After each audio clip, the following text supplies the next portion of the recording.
If I had to pin down the singular reason why the film Logan surprised me so much, it would have to be its impressively small scale. There are many important lessons a writer can learn from this film, but one of the foremost is this: scale does not matter. The idea, the magnitude of the effect is irrelevant. The only thing that does matter is the delivery. As proof, when Douglas Adams wrote Hitchhiker's Guide to the Galaxy, when the Earth was destroyed and billions of lives were snuffed out in an instant, he delivered it in such a way that we laughed and found that moment of mass genocide genuinely hilarious. Or in Castaway, when Tom Hanks loses his volleyball, it was without question the most heart-wrenching scene of the film and made many grown men break down into tears. This is something that not just Marvel and DC, but also Hollywood in general has largely failed to learn. That to focus the camera onto one tiny detail is infinitely more powerful than to focus it onto 1,000. This is part of the reason why Logan is such a soberingly beautiful film. There is no world-ending threat, there is just Logan and those he loves. I find it hard to think of any superhero film that has been anywhere near as intimate as this one. What also impressed me about this film was how Mangold expertly breaks down the wall between the audience and the fiction. Many aspects of this film were brutally real, from the impressive acting to the fight scenes that left absolutely nothing to the imagination, to the depiction of Charles's degrading state. This came as a shock to many moviegoers, as this is the first time we have seen such an expertly executed focus on the horrific reality of life in the superhero genre. One way that Mangold brings the viewer in closer and immerses us is how he implants a number of references to the original comic books. Mangold does something in Logan that genuinely confused me at first, but after thinking about it, I realised just how ingenious an idea it was. This may sound counterintuitive, but Mangold increases the viewer's immersion by breaking the fourth wall. When Logan comments on the comics by saying, "Oh yeah, Charles, we got ourselves an X-Men fan. You do know they're all bullshit, right? I mean, maybe a quarter of it happened, and not like this." It establishes the fact that the characters view the comic books in this world the exact same way we view them in ours. The gullible and young believing every word they read, entranced by the fiction. The old and bitter criticising them and bashing them down as just dumb stories, showing a great distaste for them. I realise that in real life it's not quite as black and white as that, but when Logan points to the comics and says it's all a bunch of lies, it parallels our views of them, and in some way it puts the film Logan on a different level to all the other superhero films, a level of intimate reality. And because of this, all of a sudden, the reality of Logan's character is just that little bit more tangible, just that little bit easier to buy into.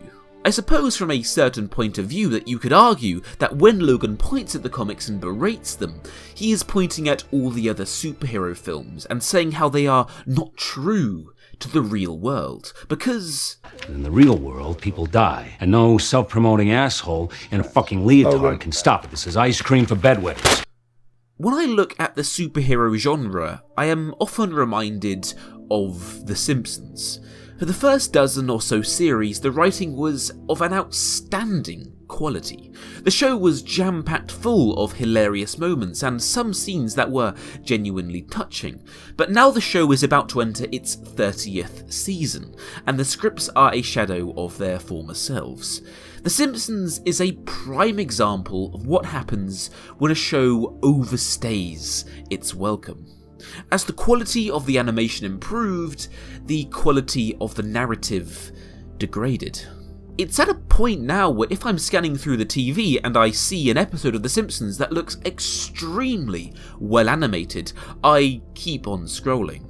But when I see an episode that looks like it was animated by a group of students back in the 90s, I almost always give it a watch. I think that's something that Mangold tries to address in this film. That if superhero movies keep going down this path with dozens more sequels and no end in sight, then what happened to The Simpsons will happen to our heroes. They will not go out with a triumphant bang, but with a tiny whimper. If the superhero genre were to reach its climax within the next few years, and the characters were to be left alone entirely from that point on, people will remember these times with a great nostalgia. However, if the films never stop coming, then the people will gradually lose interest. And the story will not end because it has reached its natural finale, but because it has become no longer financially viable to create any more sequels. And the thing is, this wouldn't be the first time a genre has died. You need only look at the Western, a genre once watched by the millions, now degraded to the occasional reboot, the dust of our attic VHS collection and the melancholy nostalgia of our elders' memories. That is not a bad thing. Everything that has a beginning has an end. It's only natural. There is a certain beauty to finality. And that is exactly what Mangold tries to give us with Logan.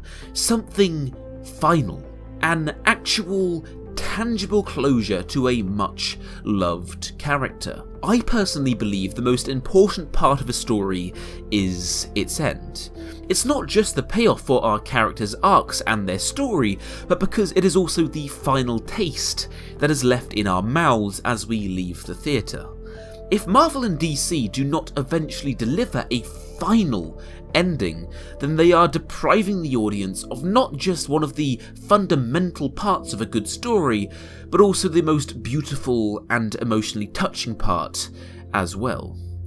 If in a future Marvel film Tony Stark were to sacrifice his life and die in order to save Steve Rogers, especially after the events of Civil War because Tony had forgiven him for his misdeeds, that would be a monumentally powerful moment to end Iron Man's character arc on. But such an event will not happen.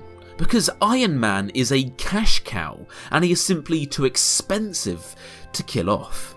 I think that right there, the lack of finality, is the number one flaw with the superhero genre today. At least with westerns, we got our final resolution before the credits rolled out, and not after.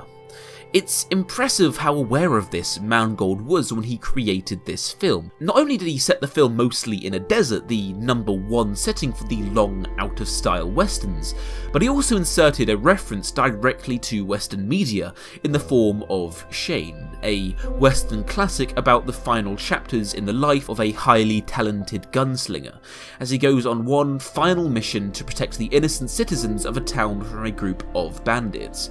I wonder if the character of Shane reminds you of anyone. The films are a mirror to one another. Not only does its inclusion help add to the bleak tone, but it also serves to say that the death of the superhero genre is coming. And if it is done right, it will be a moment of true beauty. I think it's also interesting how the villain, X-24, is a younger copy of Wolverine, where in the end he came to replace him but got killed himself. It was a clear message from Mangold. It's been a good run. We've had our highs and we've had our lows. But despite all of that, it is time for superheroes to go the way of the Western. Don't crucify them by resurrecting them for another paycheck. Don't let them go the way of The Simpsons, withering away in time. It's time for our immortal idols to die. All I can see is one part of a person's life. death. And I saw yours. What did you see?